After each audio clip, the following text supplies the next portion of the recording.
Tanong ng Teka. Gusto ko sa congressman para maligwak na ang mga tambaluslos. Tingnan, boto po kayo ha. Congressman, 68% sa ngayon, 32% sa Senado.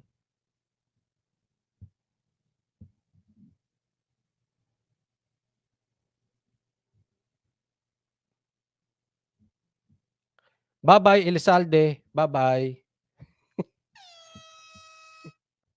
Okay, diretso tayo. Senado at Kamara. Yan ang payo ni Pangulong Bongbong Marcos kay Pastor Apollo Kibuloy kaugnay ng hinaharap nitong mga akusasyon ng pang-aabuso. Maging si dating Pangulong Rodrigo Duterte, sinabihan ng pastor na magpa-aresto na. Nasa frontline ng balitang yan, si Justin Punsala. Bago yan, ako po papaliwanag ko sa inyo mamaya. Para sa akin, mas maganda pa magpa-aresto na si Kibuloy. Mamaya, tingnan natin. Natawa si Pangulong Bongbong Marcos sa alegasyong nagsabwatan daw sila ng Amerika para ipadukot at ipapatay ang leader ng Kingdom of Jesus Christ na si Pastor Apollo Kibuloy. Walang may gusto mag-assassinate sa kanya. Bakit siya assassinate? Siguro natatakot siya dahil sa mga pangyayari. Imbes na kung ano-anong pinagsasasabi, magpaliwanag na lang daw sa Senado at Kamara si Kibuloy. Ang isyu ng pastor sa Senado ay ang mga pang-aabuso, pananakit, panggagahasa at sapilitang pagtatrabaho umano sa mga dating miyembro ng Kingdom of Jesus Christ, payo ni Pangulong Marcos kay Kibuloy. Just face Face the music. Parang yung sinabi ni Boying, face the music. O, ito si Marcos Tingnan nyo. Si Marcos, face the music. Tingnan nyo naman ang the Congress o the Senators. The Congressman o the Senators. Tingnan nyo naman yung side ni Tatay Digong, questioning in the House and in the Senate. Kung sinasabi niya hindi totoo lahat yan, hindi totoo, walang nangyaring ganyan, di sabihin niya. Kung makapunta siya, sagutin niya lahat ng tanong, di tapos na. Yun naman pala, Kibuloy Sagutin mo na lang lahat ng tanong ni Ontiveros, di tapos na. Sagutin mo rin lahat ng tanong ni Suarez, di tapos na. Parang ganun kadali, no? Sige, tuloy. Bilang sa mga aligasyon kay Kibuloy ay ang isiniwalat sa Senado ng dating miyembro ng Kingdom of Ito, wala rin akong tiwala dyan O, di ba? Ang layo-layo ng usapan, si Kibuloy napunta sa baril. Jesus Christ na si alias Rene. Nakita niya raw na binigyan ni Kibuloy noon ng mga bag na may lamang samot-saring baril ang kaibigan at kaalyado ng pastor, ang mag-amang dating Pangulong Duterte at Vice President Sara Duterte. Buwelta naman dyan ni Digong kagabi sa isang press con sa Davao City. Marami siyang baril kaya hindi niya na kailangang humingi sa pastor. Kami magtanggap ng baril kay Pastor Kibuloy.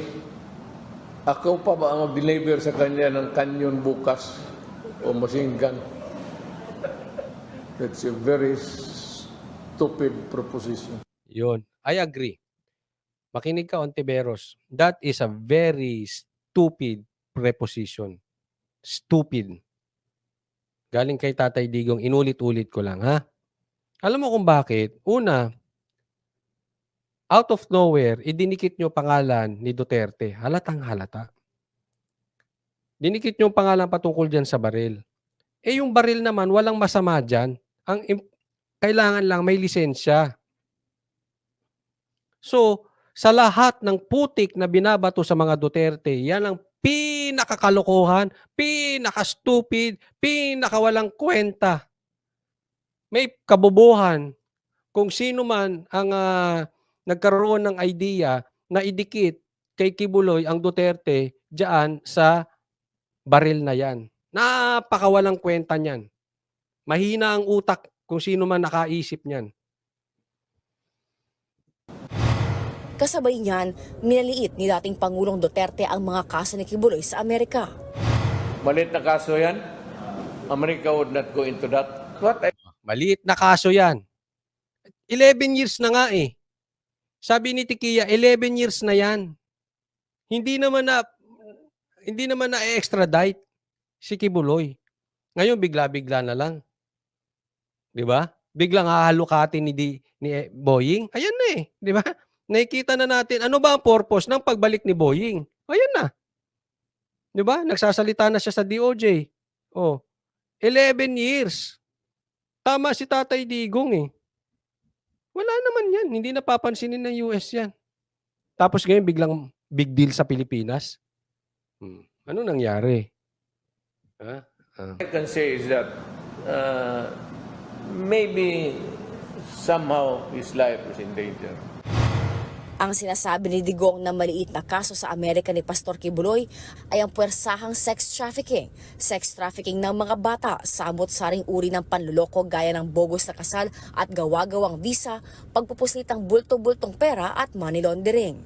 Ang mga kasong yan ang dahilan kaya kabilang si Kibuloy sa most wanted ng Federal Bureau of Ang tanong nga, bakit hindi ginagawa ng hakbang ng US? Maybe, kung magkakaroon man ng hakbang ngayon lang. Sa tagal-tagal, tanong, bakit ngayon lang? If ever magkakaroon. Di ba? Wala. Hindi nyo masasabing dahil nakaupo si Tatay Digong, 11 years wala pa si Tatay Digong. Investigation o FBI sa Amerika. Ipinasampina na ang pastor pero di pa sigurado kung dadalo sa susunod na pagdinig. Heto naman ang payo ng dating Pangulo kay Kibuloy. Tingnan nyo Get kayo yourself arrested. This is a free country. If you do not want to go there, get arrested. Yun. Okay? Yan ang payo ni Tatay Digong. Magpa-aresto ka na lang, Kibuloy. This is a free country. Ibig sabihin niya, may choice po si Kibuloy. Kung ayaw niyang pumunta sa Senado o Congress, magpa-aresto ka na lang. Alam mo, mas pabor ako sa magpa-aresto. Alam niyo kung bakit? Kasi pagdating sa Senado, ipapahiya lang yan si Kibuloy. Makakasagot. Hindi yan in aid of legislation, in aid of election yan, sabi nga ni Attorney Roque. Ipapahiya ka dyan sa Senado. Ipapahiya ka sa Congress. Hindi ka naman pwedeng sumagot. Pag sumagot ka at ayaw nila yung sagot mo, iko-contempt ka. So ano mangyayari? Ikukulong ka rin. 'Di ba? Gaya ng ginawa kay Ka Eric. Oh. Hindi ka pwedeng mag-explain, yes or no lang isasagot mo. Hindi ka rin pwedeng mabigyan ng pagkakataon na masabi mo ang dapat mong masabi. Hindi ka pwedeng magsalita. Nung magsasalita nga si Ka Eric, kinontempt siya. Kinulong din. 'Di ba? O di ganun din. So ako, kung ako tatanungin, papakinggan ko si Tatay Digong. Mas maganda ba, pa-aresto ka na lang? Bakit? Ganun din eh. Di ba? Ikukulong ka rin eh. Pero pa-aresto ka.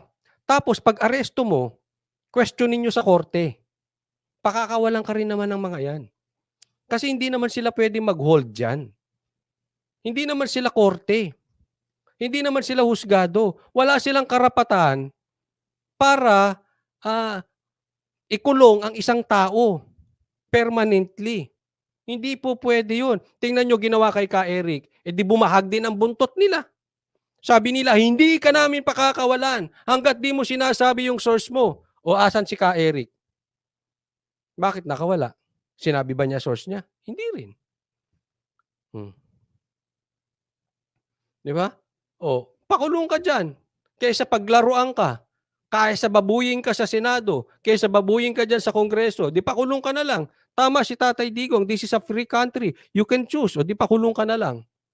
Tapos ilaban mo sa mga abogado mo. Hero ka pa. O di ba? Ganyan nangyari kay Ka Eric. Naging hero pa ngayon. O, hero ka na. Makakawala ka rin naman. Ilang araw lang eh. Bakit? Bubuelta sa kanila. Bawal yun. Hindi ka pwede dyang ikulong indefinitely. Malilintikan sila dyan. Eh magto 2025 pa, bebuelta sa kanila yun. Diba? So papakawalan ka din. Mas maganda, pakulong na lang to si Kibuloy. I'll give him the free choice. Dagdag pa ni Digong, hindi niya alam kung saan ngayon nagtatago ang pastor. Ayon naman sa abogado ni Kibuloy na si Attorney Ferdinand Topacio, nandito lang sa Pilipinas ang pastor. Nagdadalawang isip daw siya kung sisipot sa pagdinig sa Senado, lalo't komite ni Senadora Risa Hontiveros ang nangunguna rito. Mukhang hindi naman po in aid of legislation yung pagdinig ng committee ni Senator Risa Hontiveros. In aid of persecution po yun eh. Oh, mabait pa nga ito si Attorney Topacio eh. In aid of persecution eh. Ang sinasabi nga ni Attorney Roque, in aid of election. Itong ginagawa ni Ontiveros. Kasi gusto rin niya maging standard bearer ng Dilaw eh. Yan ang balita eh.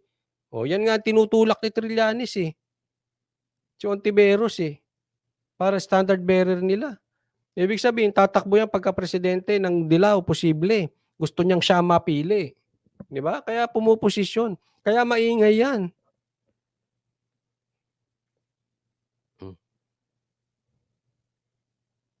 O sabi dito ni maganda yung sinabi ni Yuna Jane, meron na po kasing jurisprudence na di pwedeng i-detain yung mga pinakontempt na mga hearing. They should be released after the session. Otherwise, magiging illegal detention.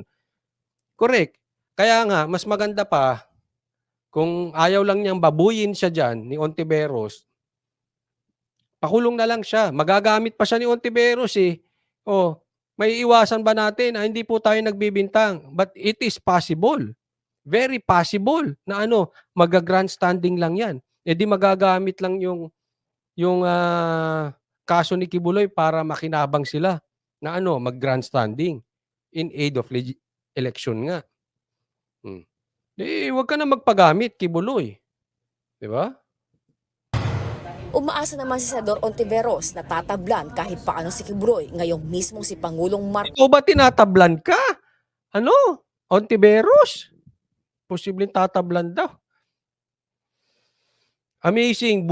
Bugos scripted ang testigo ni Ontiveros. Pati yung tanong scripted din. Pati kamo yung pagpasok sa baril. Kabobo nun. Kabobo nung nagbigay nung script na yun. Ipinasok pa yung patungkol. Kaya nung nanonood ako noon, pinapanood ko yung live sabi ko, biglang pinasok yung baril. Sabi ko, halatang halata. Halatang halata. Naging kampon na ata ni Tambalus-Lus tong mga ito. Para birahin ng Duterte. Na ang nagsabing humarap siya sa Senado. Kapag di pa rin sila humarap sa bisa ng sabina, ay isa-cite ko sila in contempt at paaarestuhin. Aresto mo na. Wag mo nang paulit-ulit ka para ka rin si Boying. Paulit-ulit yung sinasabi mo sa presscon. Wag na. Wag ka na mag-presscon, paaresto mo na. Sabi nga niya, hindi siya pupunta, di ba? Ewan natin kung magbago ng isip si Kibuloy. Tingnan natin. Pero sabi niya, hindi siya pupunta. O di, i-release nyo na yung sabina, tapos pa-arrest nyo na yan. Tapos na po. O, tama na, grandstanding. Hindi ko po kayo pinagbibintangan, ha. Sinasabi ko lang, very possible mag-grandstanding lang dyan, eh. O, meron ba magagawang batas dyan? Wala. Sus. Nako. Nagbabalita